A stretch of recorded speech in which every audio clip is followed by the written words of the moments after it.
ये तस्वीरें हैं नॉर्थ कोरिया के उस सफल सैटेलाइट परीक्षण की जिसके जरिए अब वो अंतरिक्ष से जासूसी कर पाएगा। इन तस्वीरों को नॉर्थ कोरिया स्टेट मीडिया ने जारी किया है और कहा है कि उसका पहला जासूसी सैटेलाइट पूरी तरह से सफल रहा और उसे ऑर्बिट में भी काफी सफलता के साथ प्लेस कर दिया गया है। नॉर्थ कोरिया के द्वारा ये तीसरी कोशिश थी। इसके पहले 2 बार की कोशिशें नाकाम हो चुकी थीं, लेकिन ये तीसरी कोशिश काफी कामयाब रही। इसके पीछे एक रूस का एंगल भी देखा जा रहा है। हाल ही में किम जोंग उन ने रूस का दौरा किया था। सितंबर के महीने में रूस के दौरे पर पहुंचे किम जोंग उन ने राष्ट्रपति व्लादिमीर पुतिन के साथ एक लंबी बातचीत की थी, जिसके बाद पुतिन ने उनसे ये वादा किया था कि प्योंगयांग को उसके सैटेलाइट्स बनाने में रूस के द्वारा मदद दिया जाएगा। और उस मुलाकात के बाद अब जब प्योंगयांग ने अपना एक जासूसी सैटेलाइट लॉन्च किया तो वो पूरी तरह से सफल रहा है। तस्वीरों में दिख रहा है किस तरह से नॉर्थ कोरिया के शासक किम जोंग उन खुश दिखाई दे रहे हैं।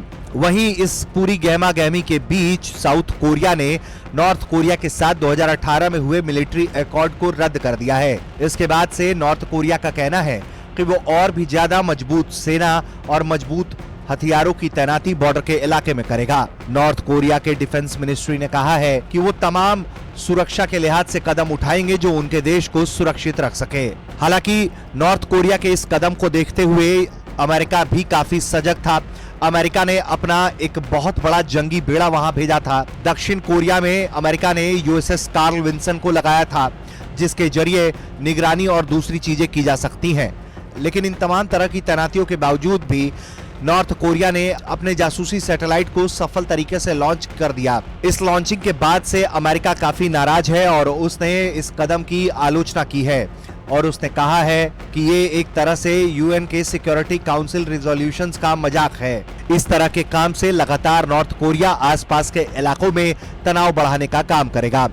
लेकिन नॉर्थ कोरिया जानता है कि उसने ये उपलब्धि किस तरह से हासिल कर ली है।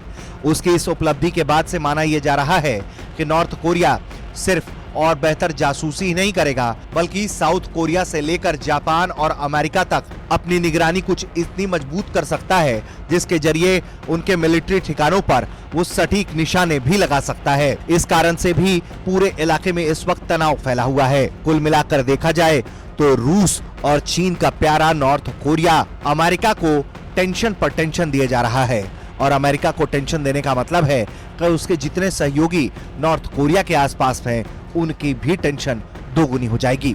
ब्यूरो रिपोर्ट, भारत तक।